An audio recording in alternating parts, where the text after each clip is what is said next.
Good day, I'm Andrea Chizom and this is your JIS News for Wednesday, March 30.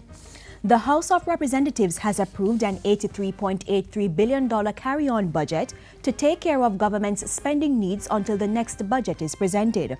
Finance Minister Shaw says it will cover operations for up to 3 months, but does not include sums for debt servicing. And this will allow us to carry on the business of government. And at that time, during which time, Mr. Speaker, it is expected that the formal tabling of the budget will be done on the 14th of April, after which the Standing Finance Committee will meet on the 3rd, 4th, and 5th of May. Minister Shaw will open the budget debate on May 12, followed by the opposition spokesperson on May 17, the opposition leader on May 19, and the Prime Minister on the 24th. The Finance Minister will close the debate on May 25. Cabinet went on retreat this morning to finalize that budget and other matters. This is an opportunity for us to review all our plans and our programs. And so out of this Cabinet retreat, the Minister of Finance will be able, in his presentation, to articulate clearly the way forward.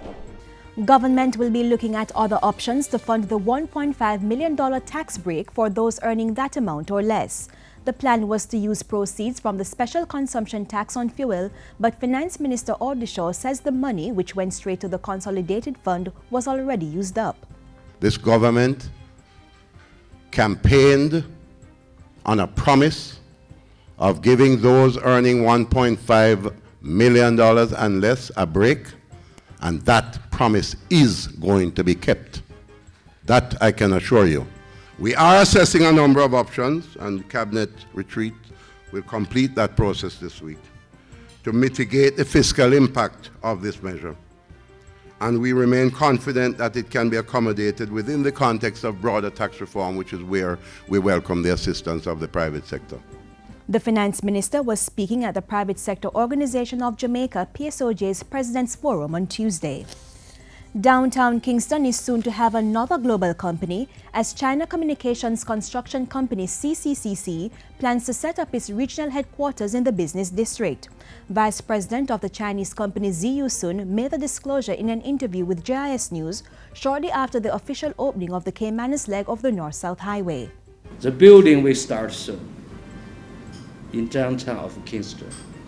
The CCC's top executive said the company intended to remain in the region and to continue investing in Jamaica. We already signed around more than 20 economic zone, industry park, free trade zone in different countries, more than 20. We have a special company focused on this. I will bring this company later to enter Jamaica. Mr. Sun says CCCC is open to pursuing investments in industrial parks in the Jamaican ports as well as in the construction of another express highway. The investor is also pursuing the potential in tourism and real estate. The new concrete road leading to the Riverton City disposal site is on course for completion by September.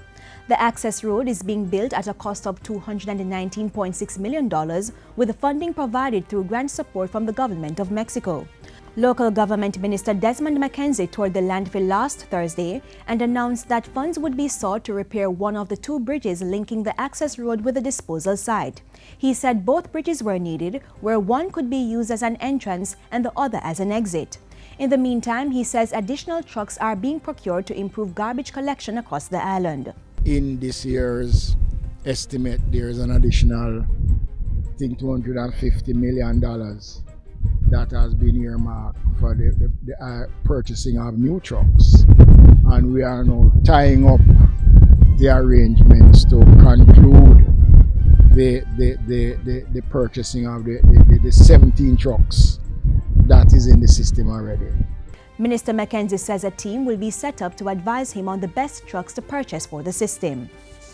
The local government minister has also announced plans for the renovation of the Maypen Cemetery in Kingston. He says this is to encourage and facilitate increased use of the over 200-acre property, of which 130 acres have been utilized for burials. Following a tour of the cemetery on March 24, Minister McKenzie said the plan would include restoration of graves which have been vandalized, repairs to the perimeter fence and access roads, and general landscaping. The movers and shakers of Jamaica is buried here in Maypen Cemetery. And it is a place of historical value. And it is something that could also become a part of cultural tourism.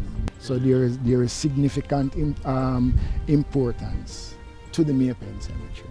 The cemetery is located between the Horizon Adult Remand Center on Spanish Town Road and Tivoli Gardens High School on Industrial Terrace in West Kingston.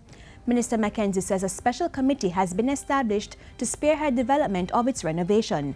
It's chaired by Robert Hill, Town Clerk of the Kingston St. Andrew Corporation, which owns and operates the property. And finally, the Education Ministry has responded to public concerns regarding a question in the Grade 6 Achievement Test GSAT asking how a worn Jamaican flag should be disposed of. According to the ministry, the correct answer based on the protocol published by the Jamaica Information Service is that the damaged flag should be destroyed in a dignified way, preferably by burning privately. However, in light of the fact that some approved textbooks indicate that the Jamaican flag can be disposed of by burying it, the ministry says it will ensure that students who gave that answer will not be at a disadvantage. And that's it for JIS News today. Amanda Chisholm, thank you for watching.